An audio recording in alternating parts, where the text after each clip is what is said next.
e o pai fica feliz, pega no colo. Ele estava diante de uma grande alegria e também de um grande desafio. A alegria era por Deus ter lhe dado um filho homem. O desafio, e agora? O como chamar este menino? De que maneira colocarei o nome dele? E ele começou a analisar: bom, esse menino é uma promessa, esse menino é um milagre. Essa promessa Deus fez para nós na nossa velhice. Sara achou engraçado, Sara riu. Sara riu, Isaac tem tudo a ver, porque Isaac é riso. Então cada vez que a mãe gritar Isaac, ela vai lembrar: eu ri, mas Deus fez acontecer. Eu achei estranho, mas Deus cumpriu a sua promessa.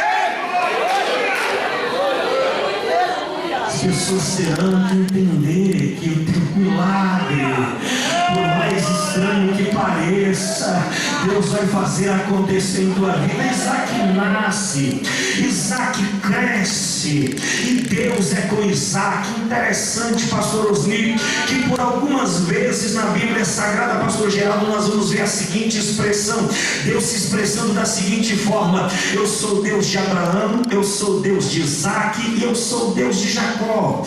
Eu confesso para os irmãos que pela primeira vez que vi essa expressão, eu pensei que se tratava apenas de um pacto, uma aliança patriarcal que Deus estava estabelecendo com o pai, o filho e o neto, Abraão, Isaac e Jacó.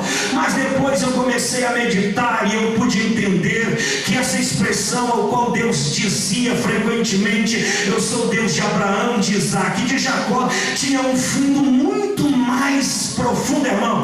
Tinha uma profundidade muito maior. Quando Deus dizia: eu sou Deus de Abraão, Ele não estava querendo apenas dizer: eu estou firmando com Abraão uma aliança patriarcal. Mas quando Ele diz: eu sou Deus de Abraão, Ele está se referindo aqui a um homem que não nasceu num berço evangélico, que não nasceu num lar cristão, que não nasceu em um ambiente onde ele aprendeu a temer a Deus desde o princípio da sua criação.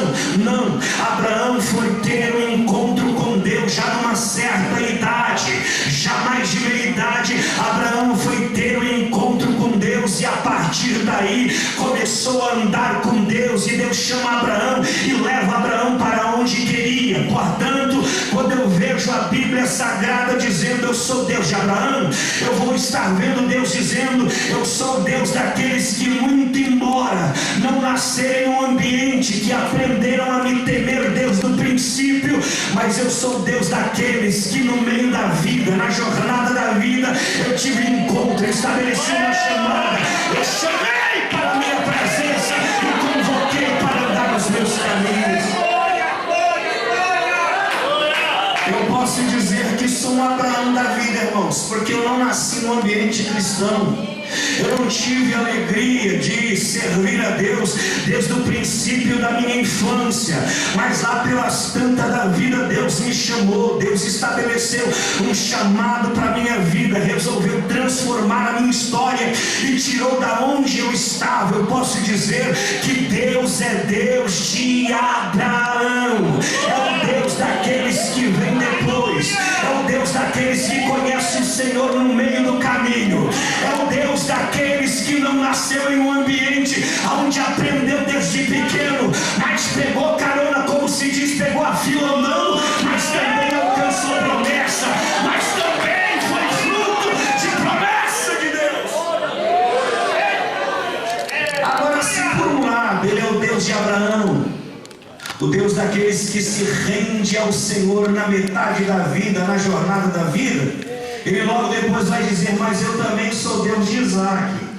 Em contrapartida, Isaac teve a alegria de aprender com seu pai os princípios divinos e temer a Deus desde o princípio da sua infância. Não foi como seu papai, que conheceu o Senhor na metade da vida, mas teve a alegria de conhecer a Deus desde a sua infância. E aí eu passo a amar ainda mais esse Deus, porque eu vejo Ele dizendo: eu sou Deus daqueles que vieram depois, mas eu também sou Deus daqueles que estão desde o início dentro da minha casa e nunca arredaram seu pé, nunca saíram dos meus caminhos e me trocaram por outra coisa. Logo depois Ele também vai dizer: mas eu também sou Deus de Jacó.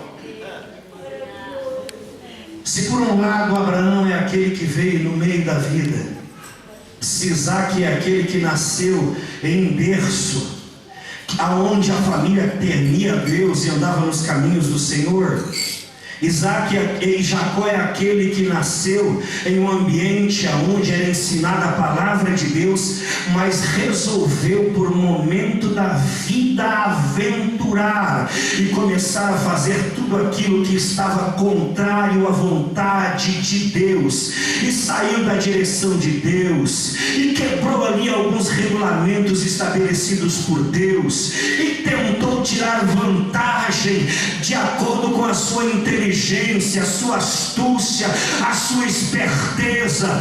Jacó era aquele homem que tentava tirar proveito diante de situações em que ele podia se dar bem, mas Deus olhou para Jacó e disse: Jacó, eu fui Deus do teu avô Abraão, eu fui o Deus do teu pai Isaac, mas eu também sou Deus de Jacó. Não quer dizer que pelo fato de ele ser Deus de Jacó, é que ele ia concordar que Jacó andasse daquele jeito pro resto da vida.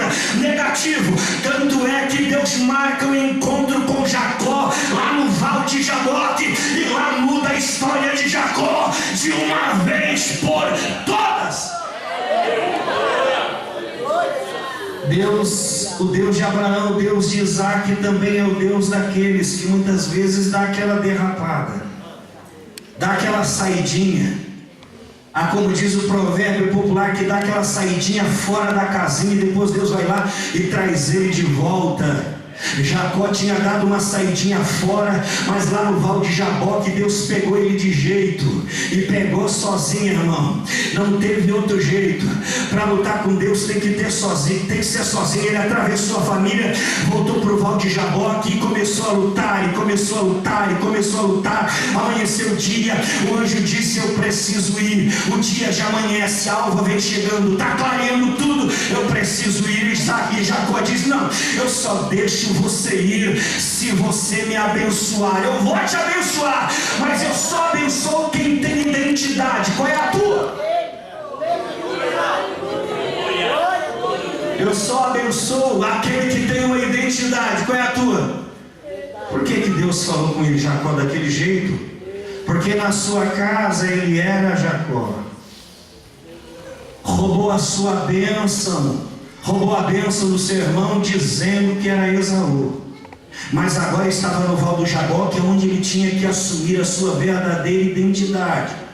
Para ganhar a bênção do seu pai, deu de enganar e dizer: eu sou Esaú. Mas para ganhar a bênção de Deus, você vai ter que declarar aquilo que você realmente é.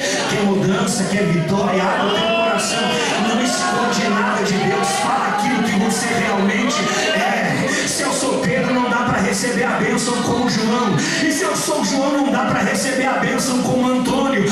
Assuma a tua identidade diante de Deus, que o resto ele se encarrega de fazer, meu irmão. Eu sou Jacó. Ah, tu é Jacó? Não é mais. Vou mudar duas coisas na tua vida. Primeiro, o nome. Não será mais Jacó, será Israel. Segundo, eu vou mudar o teu jeito de andar. Jacó entrou no Val de Jaboque assim, ó. E Jacó saiu do Val de Jaboque assim, ó. A primeira coisa que Deus faz para mudar a vida do Jacó, que quer ser abençoado, é mudar o jeito de ele andar. Vira aí para o teu irmão assim: te prepara, Israel, que Deus está começando um novo processo na tua vida, um novo processo na tua história. Mas voltando aqui para o personagem principal, que era Isaac, a Bíblia vai dizer no capítulo 26, versículo 1, que havia fome. Fome naqueles dias era um problema muito sério. Fome naqueles dias era um mal muito sério, era uma dificuldade muito grande. Agora, interessante, Isaac estava diante de um grande problema. Isaac estava diante de uma situação muito difícil. Mas a Bíblia vai dizer, pastor Luzni, que essa situação difícil que Isaac estava passando, ele não era o primeiro. A Bíblia vai dizer que houve fome na terra, além da primeira que houve nos dias de seu pai. Então Isaac não podia chegar e bater no peito dizendo: Deus, tu está sendo muito maldoso comigo, porque só eu que sofro desse jeito, só eu que passo o trabalho desse jeito. Porque tem gente dentro da igreja que pensa que são os únicos que sofrem, são os únicos que choram, são os únicos que passam dificuldade, são os únicos que passam trabalho. Isaac estava diante de uma dificuldade, mas ele não era o primeiro. Abraão já tinha passado também. Talvez você chegou aqui hoje enfrentando uma grande dificuldade, triste, abatido, cabisbaixo, mas eu quero dizer que antes de você passar por esse problema, já teve mulheres e homens de Deus que já passaram também, estão aqui dentro e estão dando glória a Deus misturado com aleluia. Por isso eu não tenho razão de desistir, voltar atrás, jogar tudo para cima, porque o que eu passo hoje, muitas pessoas já passaram lá atrás. A Bíblia diz que houve fome na terra e houve também os dias de Abraão. Agora uma coisa interessante, vamos ver como Abraão enfrentou a crise e vamos ver como Isaac enfrentou a crise. Quando a crise chegou nos dias de Abraão, capítulo 12 de Gênesis, a Bíblia diz que ele olhou para sua esposa Sara, que por sinal era muito bonitona, e disse assim: vamos fugir para o Egito. Só que quando ele resolveu descer para o Egito, disse assim: Sara, é o seguinte, a gente tem que fazer um acordo entre nós dois, porque lá no Egito o negócio é estreito, viu? No Egito eles gostam de mulher bonita, e tu é muito bonita, então se tu chegar lá como minha esposa, eles me matam. Então vamos fazer um acordo, nós somos parentes. Aí eu fico vivo, tu fica vivo e tudo termina bem, ok? Ok. Aí ele usou dessa mentira e desceu para o Egito. Por que que isso aconteceu? Porque Deus não mandou ele sair da terra prometida por causa da fome. E quem disse que pelo fato de eu estar na terra da promessa eu não vou passar dificuldade? E quem disse que pelo fato de eu estar na direção de Deus eu não vou enfrentar crise? Vai ter crise, Deus só não quer que tu corra. Vai ter dificuldade, Deus só não quer que tu fuja. Fica, levanta a tua cabeça e lute, meu irmão. É bem verdade que tem ocasião que Deus prepara a fuga, né? Na perseguição do menino Jesus, o anjo chegou para José e Maria e disse assim: fugir para o Egito. E eles desceram para o Egito e ficaram lá até que Herodes morresse. Então tem fuga que Deus prepara. Agora tem fuga que é o crente que faz. A fuga que Deus prepara, Deus te guarda na ida e Deus te guarda na volta. Agora, a fuga que tu mesmo cria, a mentira já te pega no caminho. Abraão olhou para a mulher e disse assim: nós vamos ter que mentir.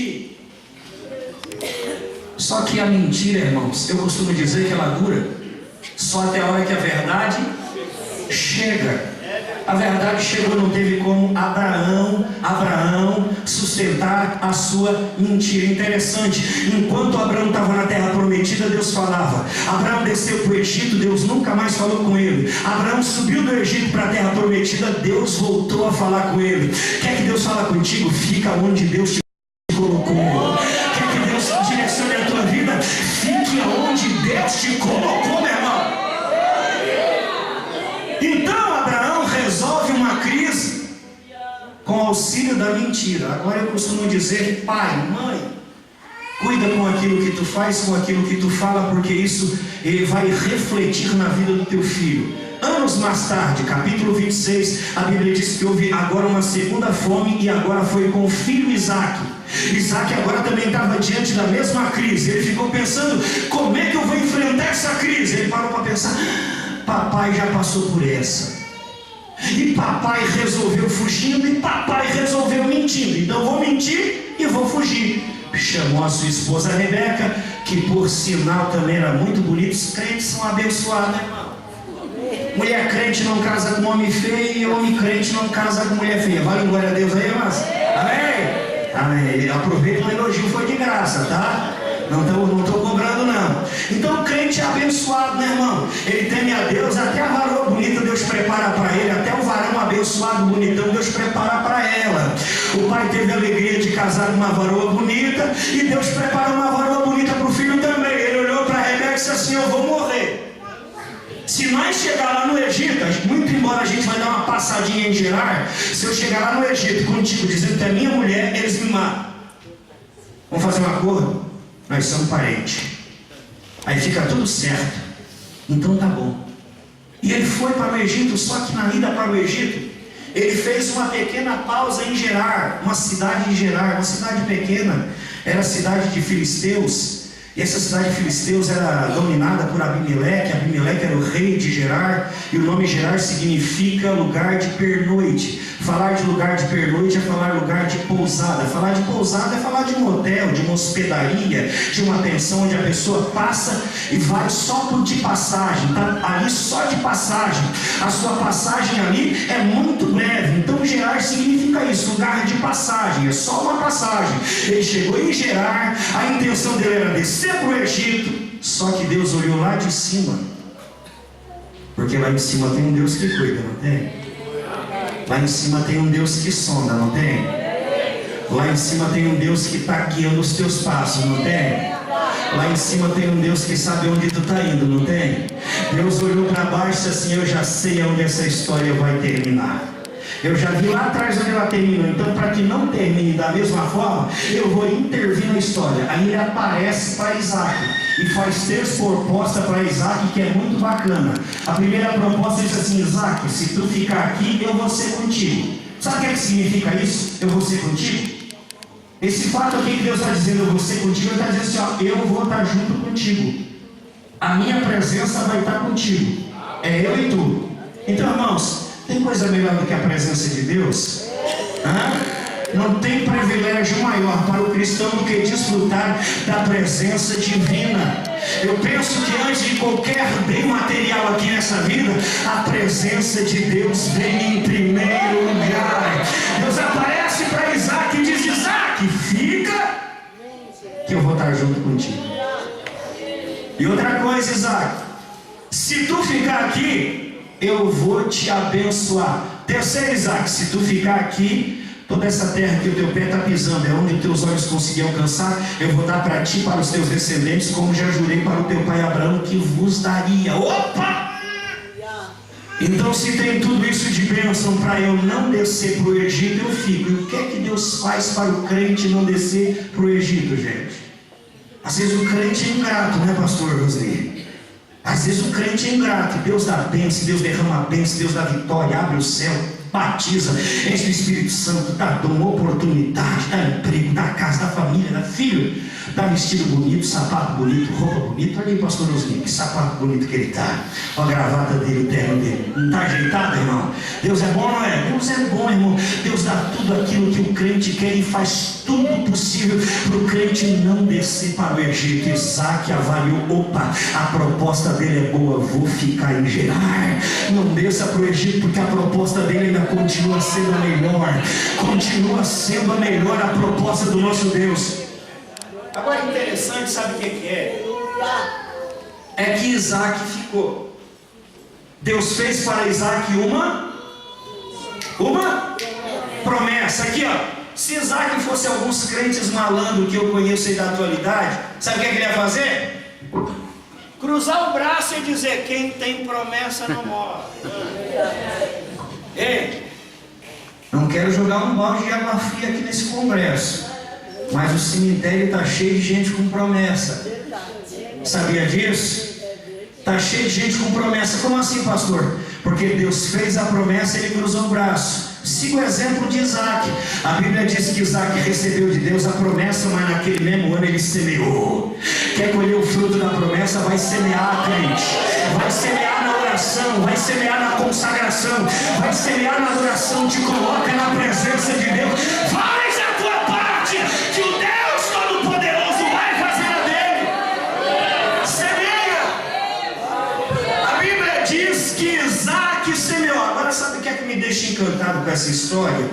É que não estava na época da semeadura. A chuva serôdia temporânea que preparava o solo para o plantio já tinha passado. Isaac estava semeando fora do tempo. Eu acredito que enquanto Isaac semeava, a galera lá de Gerar passava assim, maluco, jogando a semente fora, trabalho desperdiçado, tempo perdido, que sofrimento danado para não chegar a lugar algum. Que é isso? Semear fora do tempo, irmão. Esse fenômeno só acontece na vida de crente que tem promessa. Ele semeia fora do tempo e colhe antes do tempo. Levante a tua mão, levante a tua mão agora. A Bíblia diz que Isaac semeou. Isaac semeou fora do tempo. E a região, segundo a geografia bíblica, Gerar era um lugar de terra seca. Então era necessário a chuva. Isaac plantou sem chuva. Ainda que a semente brotasse pela lógica, Isaac só ia colher no ano seguinte. A Bíblia diz que Isaac plantou fora do tempo, em terra seca, sem chuva. E a Bíblia diz que naquele mesmo ano. Agora cutuca e pergunta assim: é neste ano, irmã? Profetiza aí, porque a palavra está te dando essa liberdade. Cutuca aí, irmão. É nesse ano. Ele manda te dizer que é nesse ano. É nesse ano. Vai ser nesse ano. Vai ser nesse ano, Isaac. O ano da tua promessa. Vai ser nesse ano o ano da tua promessa, Isaac. Interessante é que quem tem promessa planta sem chuva, terra seca, colhe o 100 por 1. O histórico do plantio dos moradores de Gerar é que quando chovia a terra estava boa e a colheita estava excelente. O máximo que eles conseguiam colher era 80 por 1. Isaac, debaixo de uma promessa, planta numa terra seca, sem chuva, fora do tempo, colhe antecipado e 100 por 1.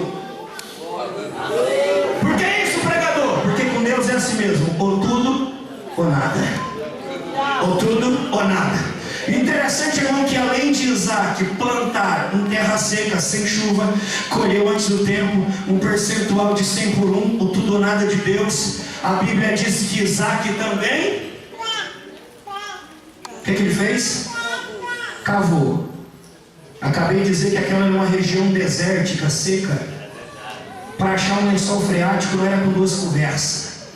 Quem já fez poço artesiano aqui, levante a mão. Levante a mão só quem cavou poço artesiano. Está lembrado do método antigo do galinho lá de pessegueiro? Que se torcia, dava o sinal: aqui tem água. Estão lembrados? Quem cavou poço sabe disso, né? Pegava o galinho do pessegueiro verde. Não é macumba isso aí, irmão, é verdade, tá? Eu não sei qual é o esquema, qual é o mistério que tem ali, mas é fato. E eu pego o galinho de pessegueiro verde e vai. Onde tiver lençol, ele se enverga. Aí dá um sinal: aqui tem água. Mas Isaac não usou esse método. Ele foi direto na direção de Deus. Ele saiu capaz de Deus assim: 5 para frente, 1 para a esquerda, 2 para a direita, 4 para trás. Joga para aí que agora tu vai cavar. E vai ter água, vai ter água, vai ter água.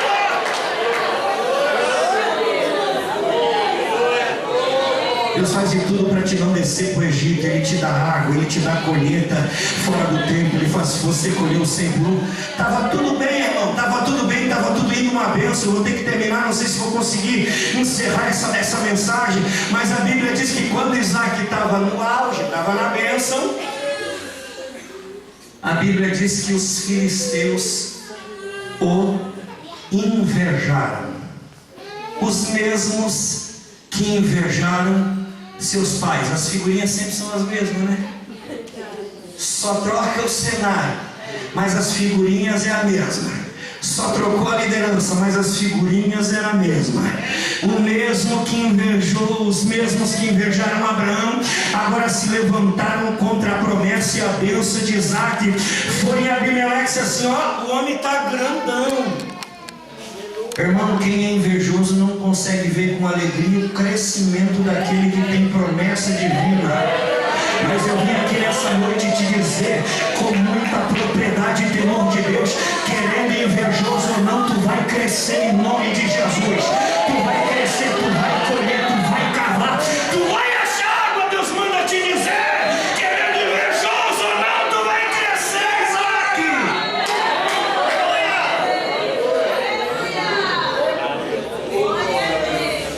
Chegou a comitiva de Abimeleque, os filisteus lá na casa de Isaac. Isaac, viemos te visitar. Oh, Abimeleque, que bênção, conta a notícia. Rapaz, a notícia não é muito boa não. Por quê? Porque tu cresceu demais. E tem gente que se incomoda com quem cresce. Tem gente que faz questão de correr com aquele que cresce. Tem gente que faz questão de perseguir aquele que cresce. Tem gente que faz questão de querer matar aquele que cresce. Abimeleque chegou assim: tu vai ter que ir embora. Como assim? Perdeu tudo, vai embora. Caiu a casa para ti, Isaac. então eu vou embora. Mas a minha lavoura perdeu. E o poço perdeu, vai. Tá, irmão, pra onde é que eu vou? Tu vai agora morar, sabe aonde? No Vale de Gerar. Gente, se lá onde ele estava já estava difícil, imagina agora ter começado do zero no vale. Mas Isaac é corajoso, né, irmão? Porque crente não tem medo de vale.